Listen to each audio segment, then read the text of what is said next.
감사를 드립니다. 한 주 건너서 만나는데 한 1년은 지난 것 같습니다. 정말 반갑습니다.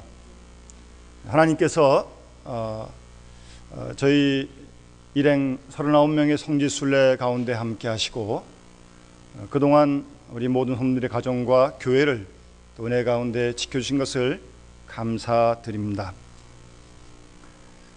계획대로 지난 목요일 저녁 때 저희 일행 39명은 건강하게 인천공항에 도착하게 되었습니다. 어제 어떤 집사님이 저를 만나셔서 목사님 여행 잘하셨습니까? 그러시더라고요. 그래서 제가 여행을 한 게 아니고 순례를 잘 마치고 왔습니다. 제가 그랬습니다. 여행과 순례는 다릅니다. 관광과 순례는 다릅니다. 제가 좀 까칠해지지 않았습니까? 좀 얼굴도 좀 조금 타고 말입니다. 순례길을 걸어왔더니 좀 이렇게 됐습니다. 저희들이 월요일날 밤 9시에 인천공항을 출발했는데 오스카를 경유해서 중간 기착지가 카타르 도하라고 하는 공항이었습니다. 거기서 이제 이집트로 가는 비행기를 갈아타기로 돼 있었는데 순례 길이 역시 편탄치 않더라고요. 오사카에서 한 12시간 달려가서 카타르 공항에 내리려고 그러는데 이제 그쪽으로는 이제 화요일 날 오전이 되는 건데 기상이 악화되어서 비행기가 이착륙을 못했습니다. 비행기가 몇 바퀴 돌더라고요. 있으면 이렇게 돕는 걸 느낄 수 있잖아요. 이상하다 그랬죠. 비행기가 왜 돕니까? 한 바퀴도 아니고 두 바퀴도 아니고 세 바퀴, 네 바퀴를 도는 겁니다. 불현듯 영화에서 보는 비행기 납치 사건이나 아니면 공항을 어떤 나쁜 사람들이 점거를 해가지고 그런 영화 있잖아요. 그런 생각도 들고 그러더니 비행기가 이제 착륙하지 못하고 계획에도 없던 아랍에미레이트 아부다비 공항으로 착륙을 했습니다. 무턱대고 하늘에 떠 있을 수 없는 거 아닌 거 아닙니까? 비행기 기름도 모자라고. 그래서 아부다비에 가서 1시간여를 비행기 속에 갇혀 있었습니다. 꼼짝 못하고 내리지도 못하고요. 내리는 곳이 아니니까, 또 우리가 갈 곳이 아니니까요. 1시간여 지난 다음에 조금 아마 기상이 좋아졌는지 비행기가 다시 이륙을 해가지고 카타르로 다시 향했습니다. 오가는 거리만 해도 거의 1시간 반, 거의 2시간이 걸리는 그런 거리였습니다. 그래서 카타르 도하에 저희들이 예정보다 3시간 늦게 도착을 하게 되었습니다. 거기서 이집트로 가는 비행기를 타게 돼 있는 거 아니겠습니까? 그럼 3시간 지났으니까 비행기는 떠나야 되는 거 아니에요? 그래도 감사하게 하나님께서 그 비행기를 붙들어 놓으셔가지고 저희들이 내리자마자 속히 그 비행기를 갈아타고 이집트에 장장 23시간 만에 땅을 밟게 되었습니다. 그것도 하나님의 도우심이고 역시 순례의 길이 역시 순탄치 않다는 것을 예기치 못한 그런 일들이 일어나는 게 우리의 인생의 길 아니겠습니까? 그리고 계획된 일정은 다 마쳤습니다만 그 화요일 날 아주 늦게까지 저희들이 이집트를 좀 돌아보고 카이로로 다시 돌아왔는데 그때 시간이 수요일 날 새벽 1시쯤 숙소에 도착했습니다. 그러니까 한 40시간 만에 허리를 좀 폈습니다. 하여튼 그렇게 저희들의 성지 순례 일정이 시작하게 되었습니다. 그래서 카이로에서 이틀을 묵고 그리고 시내산을 등정하기 위해서 시내산 밑에까지 와서 시내산 밑에서 하루를 묵고 이어서 이스라엘 국경을 통과하고 여리고에 들어와서 하루를 묵고 예루살렘에 하루를 묵고 갈릴리에서 하루를 묵고 다시 요단 강을 건너서 요르단으로 지나와서 이틀을 묵은 이후에 저희들이 이곳으로 돌아오게 되었습니다. 한번 간단하게 저희들이 일정을 한번 우리 화면을 통해서 보시면서 한번 우리 순례에 함께 동참할 수 있기를 바랍니다. 한번 비춰주시기 바랍니다. 조금 화면이 불명한데 저 뒤에 이 나무 보이는 그 강이 나일강입니다. 이집트는 두 가지만 생각하면 된다 그럽니다. 가이더가 나일강과 사막과 나일강, 그것이 이집트다. 거기에 모든 걸 다 꿰더라고요. 그래서 저 뒤에 나일강을 한번 찍어봤습니다. 넘겨주시고요. 나일강 주변이 얼마나 비옥한지 모릅니다. 뭐 사막도 물론 많이 있지만 나일강 주변은 이렇게 아주 푸른 풀이 아주 잘 자라는 비옥한 땅입니다. 다시 또 보여주시고요. 예, 역시 같은 그런 나일강 바로 주변에 있는 모습입니다. 다시 한 번 더 다른 그림 보여주십시오. 그 작은 나일강의 한 지류입니다. 그러니까 보통 이집트도 사막이 많지만 이런 나일강 주변의 지역은 아주 푸른 풀이 잘 자라는 비옥한 땅이었습니다. 그 다음이요. 잘 아시는 분이 저와 함께 서 계신데, 이집트 그러면 세계 7대 불가사의 중에 하나인 피라미드입니다. 그리고 그 앞에 지키는 스핑크스 앞에서 한번 장로님과 함께 사진을 촬영했습니다. 그 다음요. 여기 보이는 그 오른쪽 바다는 홍해입니다. 홍해를 누가 건넜습니까? 오늘 보면 나오는 모세와 이스라엘 백성들이 바로 이 홍해 바다를 육지로 건너게 된 그때 그 사건을 저희들이 기억하면서 여기서 좀 발에 물을 담그고, 그런데 여기가 특별히 이 바다 밑에서, 모래 밑에서 뜨거운 유황 온천이 올라와요. 그래서 그 발 담근 데는 미증을 하고 온천 오는 데는 뜨거운 물이 나오고 유황 냄새가 이 근처에 많이 나는 그런 지역인데, 아직은 뭐 이틀은 여기다 뭘 이렇게 개발할 그런 생각은 못 하고 있더라고요. 그 다음요. 우리 장로님도 용감하게 신발을 벗으시고 홍해의 발을 한번 담그시면서 모세의 그 기적 사건을 다시 기억하고 계셨습니다. 그 다음요. 여기가 그 성경에 나오는 르비딤입니다. 아멜렉과 이스라엘이 전쟁할 때 모세의 팔이 내려오지 않도록 아론과 훌이 양쪽을 들어줄 때 손을 들면 이겼거든요. 그래서 장로님 목사님이 제 손을 들어주셔서 저희가 기도할 때 우리가 승리할 줄로 믿습니다. 그 다음요. 이게 이제 우리가 이틀을 지나고 이제 시내산으로 가는 버스 안에서 양쪽 전경을 좀 담아봤습니다. 이런 길이 끝도 없습니다. 그리고 지금 저기 차 한 대 보이는 거 외에는 개미 색깔이 한 마리도 없습니다. 그런 곳이 이스라엘 백성들이 시내산을 향해가는 여정에 있었던 그런 곳입니다. 그 다음요. 여기가 이제 시내산의 최정상입니다. 시내산 그러면 눈에 육안으로 보이는 그런 산이 아니고요. 골이 깊어서 해발 2200이 넘습니다. 그리고 밑에서는 아예 그 산은 보이지 않습니다. 고비고비 올라가가지고 보이는데 맨 꼭대기 정상에 천주교의 카톨릭 수도원이 있고, 이제 거기서 우리가 이제 2시에 올라가서 새벽에 이제 해등을 보려고 지금 서 있는 그런 모습입니다. 시내산 꼭대기. 그 다음요. 저도 모세의 할아버지처럼 한번 손을 들고 그런 마음을 가지고 한번 사진 촬영했습니다. 그 다음요. 그 정상에서 그 아래로 내려 보이는 그 지역입니다. 그러니까 저 밑에 우리가 올라온 지역은 보이지도 물론 않고요. 이렇게 돌산들이 얼마나 많은지 모릅니다. 여기가 바로 시내산입니다. 모세가 십계명을 받은 하나님을 만났던 바로 그곳입니다. 그 다음요. 역시 같은 장면입니다. 위에서 내려다본 시내산의 그 아래 모습이. 그 다음요. 이게 내려오는 길인데요. 저희들이 새벽 2시에 올라가니까 뭐 새벽 2시에 깜깜하잖아요. 그래도 참 감사한 건요. 저희들이 간 그때가 대보름이 조금 지난 지역이라 보름달에서 하연으로 조금 줄어드는 그때이기 때문에 그나마 그래도 조금, 물론 후레쉬 다 비쳤지만 조금 그래도 빛이 있었는데, 깜깜해서 올라갈 때는 이런 길인지 몰랐습니다. 올라가서 해 뜨는 거 내려오다 보니까 이런 완전 돌산입니다. 완전 돌산입니다. 그 다음요. 이 낙타인데요. 워낙 그 코스도 길고 그래서 한 1시간여는 낙타를 타고 또 내려가지고는 도보로 1시간여 올라가는데, 뭐 저희들도 걸어가서 처음부터 올라갈 수 있지만 순례 여정이 긴데 여기서 무리를 하면 안 될 것 같아서 낙타를 1시간여 타는데, 낙타가 처음 좀 냄새가 나서 좀 그렇지 이 아주 참 충실하더라고요. 낙타가요. 하여튼 좀 묵묵하고 하여튼 1시간 동안에 타셨습니다. 그 다음요. 여러분, 이게 내려와서 아래서 위로 찍은 사진입니다. 우리가 올라갔던 시내산의 정상이 저 꼭대기에 보이는 조금 튀어나온 바로 그곳이 그 천주교의 수도원이 있는 그곳입니다. 그러니까 여기서는 그 위에 길도 안 보이고요. 아주 그렇게 높은 시내산이었습니다. 그 다음요. 시내산 우리가 등정을 마치고 기도하고 내려온 다음에 이제 이스라엘 국경으로 오는 중에 사막길에서 이 나무가 소위 조각목 시띠나무입니다. 성경에 나오는. 사막에 우뚝 솟아 있길래 저희 잠깐 쉬는 동안에 촬영했습니다. 그 다음요.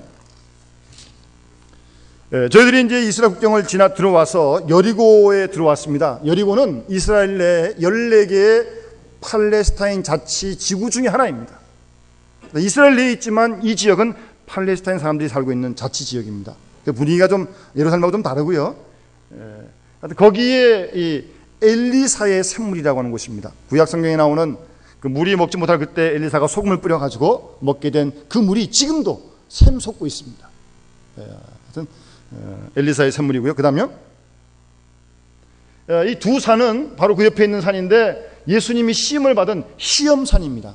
마귀에게 시험받은 시험산, 이 두 산이 시험산입니다. 그 다음요, 말씀으로 계신 예수님의 그 사건을 저희들이 함께 기억했고요.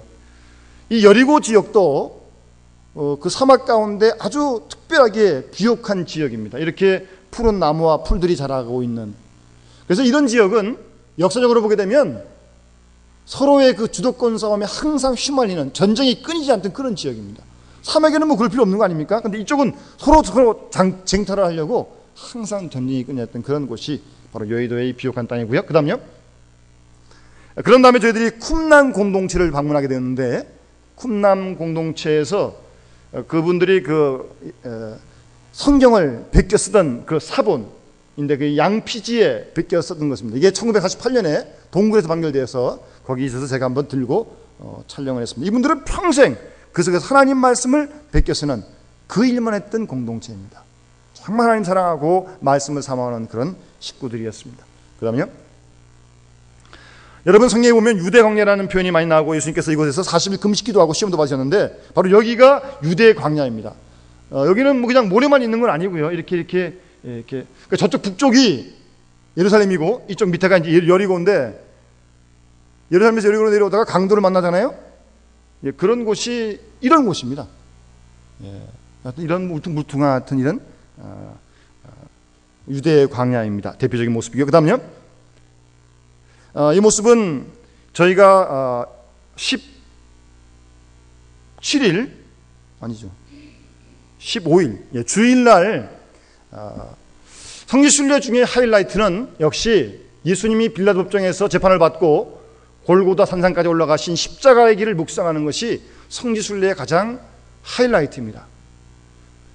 근데 거리는 물론 얼마 안 되지만 일과 시간이 되면 이 좁은 골목길에 양쪽으로 상점이 있고요, 사람들이 얼마나 많은지 모릅니다. 인산인해를 이루니까요. 뭐 유럽에서 뭐 아프리카에서 뭐 다 오니까요. 그리고 특별히 예루살렘에는 소매치기가 많습니다. 우리가 갔을 때도 몇 사람을 만났는데 우리가 지혜롭게 잘 대처를 했습니다만, 그래서 아무도 지갑을 털린 사람은 없는데, 아니 지갑 소매치기에 뺏길까봐 이렇게 움켜쥐면서 십자가의 길을 순례한다고 그 무슨 은혜가 되겠습니까? 이거 뺏기지 말아서 이 생각하느라고 말입니다. 그래서 저희들이 그 가이드하고 뭐 이스라엘 목사님 의논하시다가 혹시 새벽에 십자가의 길을 좀 순례할 수 있겠냐고 그렇게 제의를 하시길래, 또 같이 가신 우리 권사님들, 뭐 한국 사람들은 새벽 기도는 또 이렇게 또 하잖아요. 또 좋습니다. 그래가지고 우리가 주일날 15일날 4시 반에 기상을 해서 그 가까운 곳에 이제 숙소를 묵었기 때문에 50분까지 그곳에 가서 5시부터 이 십자가의 길을 한 곳 한 곳 순례하면서 성경 읽고 찬송 부르고 기도하는 이제 그곳 중에 이제 한 곳입니다. 14곳을 저희들이 그렇게 묵상을 하는 정말 은혜로운 그런 시간들을 가질 수 있었습니다. 그 다음요, 거의 다 올라가서 그 갈보리에 십자가가 달렸던 그곳에 저희들이 도착을 해서 지금 그곳은 6개 종파가 관리를 합니다. 뭐 로마 카톨릭, 히랍 종교회, 뭐 곱트 계통의 또 교회, 하여튼 그래서 6개 교회가 이 지역을 뭐 다 붙어가지고 자기 영역을 지금 관리하는데, 이제 그 중에 한 곳에 여기가 지금 예수님을 십자가 걸으신 다음에 세마포로 싸가지고 뉘었던 곳에 그 돌입니다. 제가 한번 손을 대고 사진을 찍었는데 그 천주교인들은 지나가면서 거기다 입을 맞추고 뭐 기도, 무릎 꿇고 기도하는 그런 모습을 볼 수 있었습니다. 십자가에 달렸던 것도 보았고, 무덤 이렇게 보면서 다시 한번 우리 아까 부른 찬송처럼 십자가에 대해서 저희들이 좀 더 깊이 묵상을 했습니다. 그 다음요, 이 나무는 여러분들 성경에 나오는 쥐엄나무 열매입니다. 아직은 열매가 크게 맺히지 않았는데 그 탕자가 먹었던 그 나무가 길가에 심어져서 촬영을 했고요. 그 다음 여기는 그 이스라엘의 지중해 쪽에 가이사랴라고 하는 그 쪽에 있는 원형극장입니다. 그 당시는 뭐 이런 마이크도 없을 텐데요. 근데 이 무대에 서서 찬양을 하거나 노래를 부르는 말을 하면 저 뒤에서 육성으로 다 들을 수 있을 만큼 아무런 그런 게 없는데도 불구하고요. 아마 이게 바다 쪽에서 바람이 불어오면서 공명이 잘 돼서 그런지 어쨌든 하여튼 그런 참 잘 지어진 원형극장이었습니다. 그다음요. 이제 지중해, 그러니까 가이사라에서 저희들이 그 지중해 바닷가에서 우리 일행이 잠시 촬영을 했는데, 이 지중해 일대는 여러분들이 바울의 선교 여행 중에 항상 등장하는 요 일대를 사도 바울이 3차에 걸쳐서 선교하지 않았습니까? 그 이 지중해의 지금 해변입니다. 그다음요.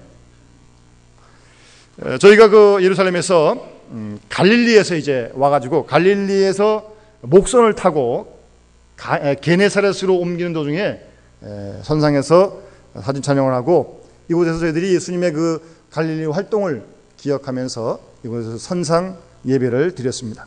그다음요. 하늘에 뭐가 날고 있어요? 갈매기입니다. 갈매기. 갈매기가 우리를 반겨줬는데 그냥 반겨준 건 아니고요. 먹을 빵을 던져주면 어디서 달려오는지 갈매기가 막 달려옵니다. 그래서 한 짧은 시간이었지만 아침에 먹던 빵을 다 갖고 와가지고 막 빵을 던져주니까 갈매기들이 그렇게 좋아하면서 이제 그 빵을 받아 먹었는데, 그 배에 탔던 우리 39명은 잠시 동심으로 돌아가서 모든 걸 잊고 하여튼 이런 빵을 나눠주는 그런 시간을 갖고 이제 우리가 예배를 드리게 되었습니다. 다음요. 여기는 그 베드로 수위권 기념교회인데, 지붕에 뭐 동물 하나 보입니까? 이게 성경에 나오는 사반이라고 하는 동물입니다. 이렇게 성경에 나오는 그 레위기에 나오고 잠언 나오는데, 그 사반이 여유 있게 하여튼 사람이 받아봐도 꼼짝도 않고 있는 모습을 위해서 촬영을 했습니다. 그다음요.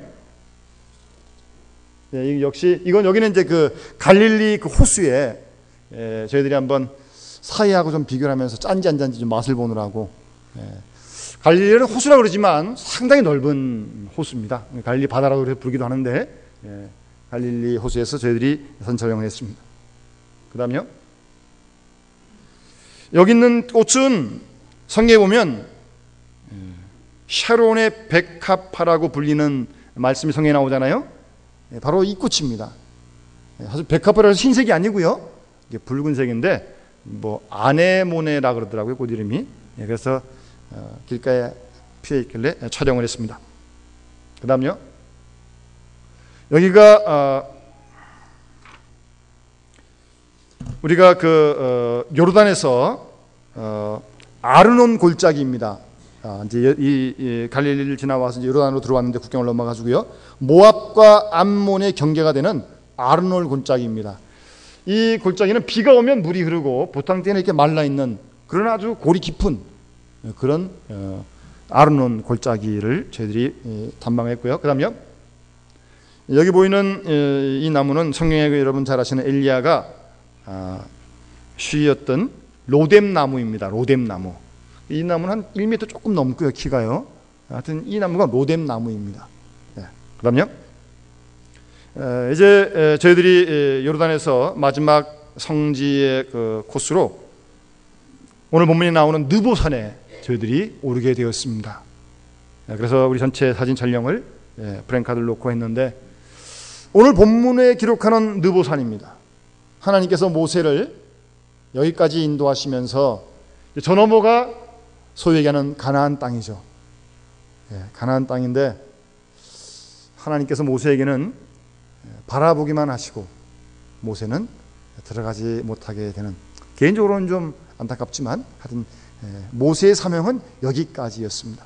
그래서 우리가 그런 모세 일생을 기억하면서 느보산에서 성지의 마지막 코스를 마치면서 촬영하게 되었습니다. 그 다음 한 것 또 보죠. 여러분 저 십자가에 구리뱀이 지금 감겨있는 모습입니다.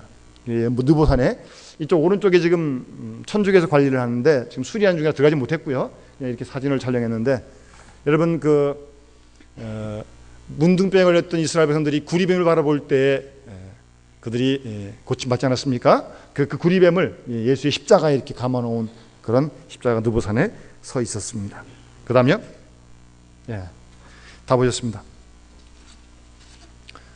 불 좀 켜주시고요. 저희 모든 일행이 함께 은혜 가운데 성지순례를 마치면서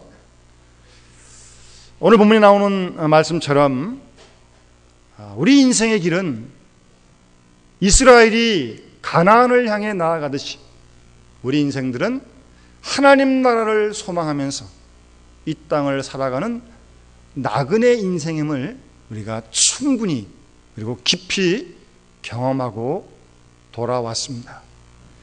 오늘 본문의 이 모세도 조금 안타까운 부분이 있긴 하지만 그러나 하나님께 맡긴 사명을 온전히 감당한 아주 훌륭한 나그네의 믿음의 삶을 산 모세의 일생을 본문 속에서 우리가 느낄 수 있습니다. 여러분, 우리 인생은 나그네와 행인 같은 것이라고 베드로서 2장 11절에 말씀하고 있습니다. 사랑하는 자들아, 나그네와 행인 같은 너희를 권하노니 라고 말씀하고 있습니다.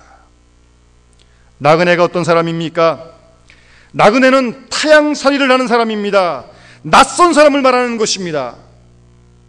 시민권은 따로 있으면서 이민 와가지고 사는 그 사람이 나그네입니다. 그리고 행인이라고 하는 것은 지나가는 길손을 말하는 것입니다. 스쳐가는 사람, 머물러 있지 않는 사람, 그런 사람이 과객, 나그네, 길손입니다. 저희들이 며칠 숙소에서 묵으면서 하여튼 짐 싸고 풀고 하여튼 이틀만 두 번만 한 건 뭐지 계속 같은 저희들이 이동하느라고 하여튼 그런 나그네와 행인임을 저희들이 함께 느끼고 경험할 수 있었습니다. 지금 살고 있는 우리의 집이 여관이고 바로 우리 자신이 과객이며 길손이며 나그네임을 우리는 잊지 말아야 할 것입니다. 내 집은 내가 잠깐 머물다가는 여관에 지나지 않는 것입니다. 집도 재물도 다 내 것이 아닙니다. 잠깐 동안만 내 손에 있다가 없어지는 것입니다. 인생은 나그네입니다. 인생은 지나가는 길손입니다. 사람뿐만 아니라 명예도 물질도 다 지나가고 말 것입니다. 따라서 우리 그리스도인들은 우리가 나그네요 지나가는 행인이라는 것을 한시도 잊지 말아야 할 것입니다. 따라서 이 땅에 있는 별것 아닌 것에 우리가 집착하지 말아야 합니다. 중요하지 않은 것에 집착하지 말아야 합니다. 거기에 집착하는 것은 착각이며 망상입니다. 우리 그리스도인들은 나그네와 행인으로서 비록 이 땅에 살지만 우리의 영원한 본향 하나님 나라를 소망하고 살고 있습니다. 우리는 비록 이 땅에 살지만 눈에 보이지 않는 하나님을 바라보고 살고 있습니다. 남들은 듣지 못하는 하나님의 음성을 들으며 우리는 오늘도 살아가고 있습니다. 남들이 좋아하고 기뻐하는 일들을 우리는 아무것도 아닌 것처럼 생각합니다. 남들이면 슬퍼할 일에도 우리는 기뻐할 줄 압니다. 회개하고 세상 향락을 부정하며 삽니다. 이 세상을 별로 사랑하지 않고 살고 있습니다. 그러니까 세상 사람들은 우리가 이상하게 보일 수밖에요. 세상 사람들에게는 우리가 낯선 사람일 수밖에 없습니다. 왜냐하면 그들과 우리에는 분명한 다른 목표와 목적이 있기 때문입니다. 우리는 이 세대를 살면서 부득이 낯선 자로 이상한 자로 살아갈 수밖에 없습니다. 그리스도인은 이 세상을 영원한 곳이라고 결코 믿지 않습니다. 비록 이 땅에 살지만 우리의 마음은 모세가 가나안 땅을 바라보듯이 영원한 하나님 나라에 이미 가 있는 줄로 믿습니다. 잠시 임시적인 삶을 여기서 지금 살고 있는 거예요. 언제 하나님 부르시면 이 땅 나그네 삶이 분명 끝날 것입니다. 나그네로 순례자로 살아가고 있다는 사실을 우리가 항상 기억해야 할 것입니다. 그런 나그네 삶을 사는 우리에게 베드로전서 2장 12절 말씀은 첫 번째로 이렇게 권면합니다. 영혼을 거스려 싸우는 육체의 정욕을 제어하라고 말씀하고 있습니다. 한번 따라합시다. 영혼을 거스려 싸우는 육체의 정욕을 제어하라. 제어하라. 아멘. 나그네로 사는 사람은 우리의 영혼을 거스려 싸우는 육체의 영혼을 제어해야 합니다. 제어한다는 말은 다스린다는 말이고 컨트롤한다는 말입니다. 육체의 정욕이 무엇입니까? 세상으로 끌리는 그런 마음이 육체의 정욕입니다. 사도 바울은 갈라디아서 5장 19절 이하 말씀에 육체의 정욕의 내용들을 구체적으로 열거하고 있습니다. 음행과 더러운 것과 호색과 우상숭배와 술수와 원수를 맺는 것과 분쟁과 시기와 분냄과 당짓는 것과 불리함과 이단과 투기와 술취함과 방탕함이라고 분명하게 열거하는데, 우리 그리스도인들은 이 모든 것들을 배격하며 살아야 합니다. 육체에 속한 사람과 영에 속한 사람, 육체의 주도적인 인간과 성령 주도적인 인간은 완전히 다릅니다. 같은 세상에 살고 있고 같이 먹고 같이 직장생활을 합니다만 그 주도권이 완전히 달라요. 영에 속한 사람은 성령이 주도권을 잡고 있으며 말씀이 우리를 주도합니다. 그러나 육체의 사람은 먹고 마시는 것, 육체적인 것, 세상의 향락이 주도하고 있습니다. 영에 속한 사람은 시간만 있으면 주를 찬양하고 하나님께 예배하고 하나님 기뻐하시는 일을 행하는 반면, 육에 속한 사람은 시간만 나면 어떻게 해서라도 술집에 갈 생각만 하고 있습니다. 이 두 부류는 같은 세상에 살지만 완전한 다른 부류의 사람입니다. 그러기 오늘 본문은 육체의 정욕을 제어하라고 말씀합니다. 임시적이고 가변적이고 순간적인 모든 걸 버리라고 말씀하고 있습니다. 과거에 속한 마음, 형식적이고 가시적인 것, 이생의 자랑들 완전히 제어하라고, 조종하라고 그렇게 말씀하면서 적극적으로 선행을 행하라고 말씀하고 있습니다. 임시적이기 때문에, 짧은 시간이기 때문에 이 시간 동안에 열심으로 선을 행하는 일이 소중하다는 말씀입니다.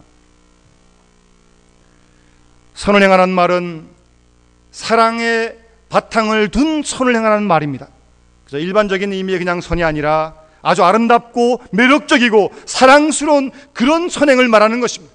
적극적이고 행동적인 선을 얘기하는 거예요. 선을 적극적으로 행하라고 하는 것은 나그네로 살되 사랑스러운 나그네로 살라는 겁니다. 사랑스러운 나그네로 말입니다. 인도에서 선교하시던 맥스웰이라고 하는 선교사님이 계신데, 인도는 지방마다 말이 다 다르다고 합니다. 그래서 언어를 습득하는 일이 굉장히 어려운 일입니다. 그래서 이 지방에 선교를 마치고 다른 지방 가면 그 지방의 말을 또 배워야 됩니다. 그러니까 얼마나 어려웠겠어요. 한 번 그래서 이 맥스웰 선교사가 다른 새로운 지방에 들어가서, 인도에는 힌두교인이 많으니까요, 힌두교인을 불러가지고 내가 돈을 얼만큼 원하는 대로 줄 테니까 나에게 너희 지방 말을 가르쳐달라고 그렇게 부탁을 했습니다. 뭐 내가 예수 안 믿어도 된다, 말만 가르쳐달라. 그랬더니 그 힌두교인이 정중하게 거절을 합니다. 그러면서 하는 말이, 당신하고 함께 있어서 그리스도인으로 되지 않은 사람이 없습니다. 그래서 저는 못하겠습니다. 그 맥스웰이라는 선교사와 함께 있으면 분명히 다 예수를 믿게 됐다는 겁니다. 그래서 그게 두려워가지고 말을 못 가르치겠다는 거예요. 여러분 멋있지 않습니까? 우리로 말미암아 함께 거한 우리 이웃 식구들이 예수를 믿게 되고 아름다운 사랑의 향기를 경험하게 된다면 이 얼마나 멋있는 나그네의 삶입니까? 이 사람하고는 있으면 누구나 다 기독교인이 된다. 이 사람하고만 있으면 언제나 이 사람같이 같이 되고 싶은 그런 마음이 생긴다. 여러분 그런 나그네 되고 싶지 않습니까? 만약 반대로 그렇지 못하고 나는 저 사람과 함께만 있으면 계속 하여튼 언짢아지고 기분이 안 좋아진다, 그렇게 되면 이거 좀 곤란한 경우죠. 좀 더 우리와 같아지고 우리를 통해서 그리스도를 믿게 되어지는 매력이 있는 나그네요. 좀 그런 매력이 좀 있어야죠. 여러분 우리 나그네 인생을 어차피 한 번 살 텐데 좀 매력 있게 삽시다. 매력 있게 말이에요. 선하고 아름답게 살 수 있길 바랍니다. 잠깐 인생이기 때문에 이 나그네 시간이 훨씬 더 중요하다는 말씀입니다. 나에게 주어진 시간이 얼마 안 되는 이 가장 아름답고 귀하고 선한 시간을 여러분 어떻게 보낼 것입니까? 사랑에게도 모자란 이 시간을 왜 미워하며 살겠습니까? 화평하고 살기도 모자란 이 짧은 시간을 왜 원수 짓고 살겠습니까? 남은 시간이 짧습니다. 모세의 생이 끝나듯이 추기경도 가시듯이 하나님은 언제 우리를 부를지 모르지만 우리도 부르면 이 땅의 삶이 끝나는 거예요. 나그네의 끝이에요. 이 기간을 우리는 정성을 다하여 귀하고 아름답게 매력 있게 사는 나그네 그리스도인들이 다 되어줄 수 있기를 바랍니다. 여러분, 그렇게 우리가 선행을 한다고 우리 모두를 칭찬해 주려고 기대하지 마십시오. 우리가 선행을 해도 꼭 비방은 따라오게 돼 있습니다. 분명 비방이 따라옵니다. 그래서 베드로서 2장 12절 말씀에 너희가 이방인 중에서 행실을 선하게 가져 너희를 악행한다고 비방하는 자로 하여금 너희 선한 일을 보고 권고하시는 날에 하나님께 영광을 돌리게 하려고 하리라고 말씀하고 있습니다. 초대교회 성도들에게도요, 심지어 로마 사람들이 그리스도인들을 식인종이라고 그랬어요. 식인종. 예수님이 내 피요 내 살이 이르니까 피와 살을 먹고 마신다니까 식인종이라는 그런 비난을 했습니다. 오늘도 우리가 주를 따라 살 때 오해받는 일이 참 많을 겁니다. 그런 분명 오해가 있어요. 비난도 있습니다. 그러나 여러분, 마지막에 가면 주님 앞에 서면 그 모든 아름다운 일이 칭찬받게 될 줄로 믿습니다. 묵묵히 행하는 선한 일에 아름다운 열매와 꽃이 맺을 줄로 분명히 믿습니다. 오해는 있습니다. 오해를 각오하고 그러나 선은 그치지 맙시다. 비난도 있어요. 그러나 미움을 받아도 선하고 진실할 수 있는 우리 나그네의 삶이 될 수 있기를 바랍니다. 사랑하는 여러분, 오늘 본문에 하나님께서 모세를 부르시고 모세를 하나님의 분으로 부르시는데 우리들도 언젠가 분명 이 세상을 떠나야 하고 그리고 주님 앞에서 주님을 만날 때가 있을 줄로 분명히 믿습니다. 이제 머지않아 내가 떠난 이 세상의 사람들이 나를 어떻게 기억할 것 같습니까? 여러분들은 어떤 인상을 심어주고 떠나겠습니까? 여러분들은 어떤 모습으로 주님을 만나시겠습니까? 우리 모두 함께 썩어질 육체를 더는 위하지 맙시다. 어차피 떠나야 할 세상 너무 연연하지 마시고요. 내가 가진 모든 것 다 내 것 아닙니다. 나그네로 타향살이를 착하게 사람답게 그리고 선하게 아름답게 살아서 주 앞에 서는 날 칭찬받는 아주 매력 있는 많은 이들에게 유익을 주는 향기를 끼치는 그런 나그네의 삶을 오늘도 내일도 주는 부르신 그날까지 우리 모두 함께 살아갈 수 있는 귀한 은혜가 함께 할 수 있기를 주의 이름으로 축원합니다. 우리 찬송가 221장 함께 우리 부르시면서 준비하신 예물 하나님께 드리겠습니다. 221장입니다.